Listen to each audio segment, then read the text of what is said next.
రాజకీయాలకు దూరం ఉన్నారు కదా సార్, వారసత్వం మీద నాకు కొనసాగిస్తారా? దూరం ఏమి నేను అనలేదయా. నిన్న వాళ్ళు ఏదో రాంగ్ తోటి మెసేజ్ తోటి స్పీడ్ లో పోయారు. కానీ రాజకీయంలో రిటైర్మెంట్ ఉండదు. యాది పెట్టుకో, రాజకీయంలో రిటైర్మెంట్ ఉండదు. నేను విద్యా సంస్థలు దేశమంతా ఓపెన్ చేస్తా అని చెప్పిన.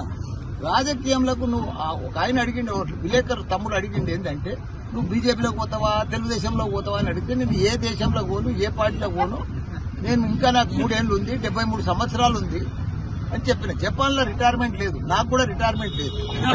మన జవహర్ నగర్ లో పెద్ద ఎత్తున ఒక నైస్ ఫంక్షన్ హాల్, నైస్ అంటే రియల్ గా కూడా నైస్ ఉంది. నేను చాలా సంతోషపడ్డా లోపల చూసినాక.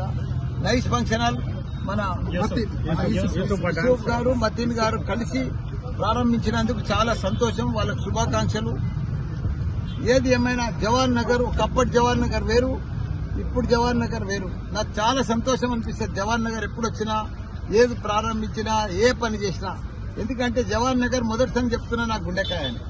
ఎందుకంటే నిజంగా మా కేటీఆర్ గారు, కేసీఆర్ గారు చాలా అభివృద్ధి చేసింది జవహర్ నగర్. ప్రిస్టేజ్ గా తీసుకొని 320 ఎకరాలు కూడా మన అల్లకెళ్ళి సీలింగ్ లో తీసేసి పెద్ద ఎత్తున ప్రజలకందరూ కూడా పట్టాలు చేసి 59 జీవో కింద రకరకాలుగా ఎంతో మంది పేద ప్రజలకు పట్టాలు ఇప్పించి, అదే మాదిరిగా ప్రతి ఇంటికి కూడా రూపాయి కనెక్షన్, ఎన్నో రిజర్వాయర్లు కట్టించి వాళ్ళందరికీ కూడా నీళ్లు ఇచ్చిన ఘనత మన కేటీఆర్, కేసీఆర్. ఇప్పుడు చూస్తే ఒక పట్టణంలో అయిపోయింది. ఇప్పుడు మనం ఈ మెయిన్ రోడ్ చూస్తే మనకు అద్భుతం అనిపిస్తుంది. ఎందుకంటే హ్యాబిట్స్ మాదిరిగా అయిపోయింది మెయిన్ రోడ్ జవహర్ నగర్. ఒకప్పటి జవహర్ నగర్ కు ఇప్పటి జవహర్ నగర్ చాలా మారిపోయింది.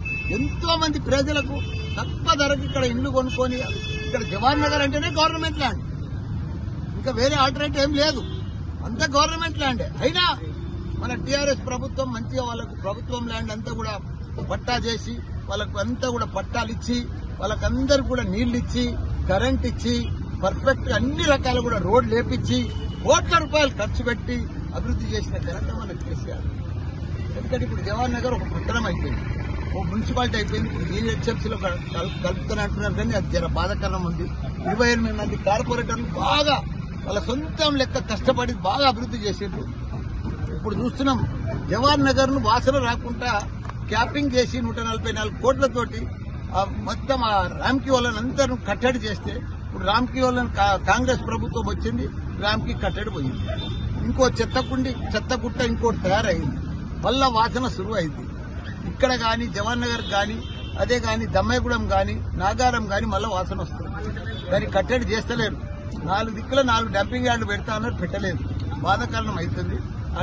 రామ్కీ వాళ్ళది ఆ చెత్తకుండి బంద్ చేస్తే చాలా బాగుంటుందని మనవి చేస్తుంది.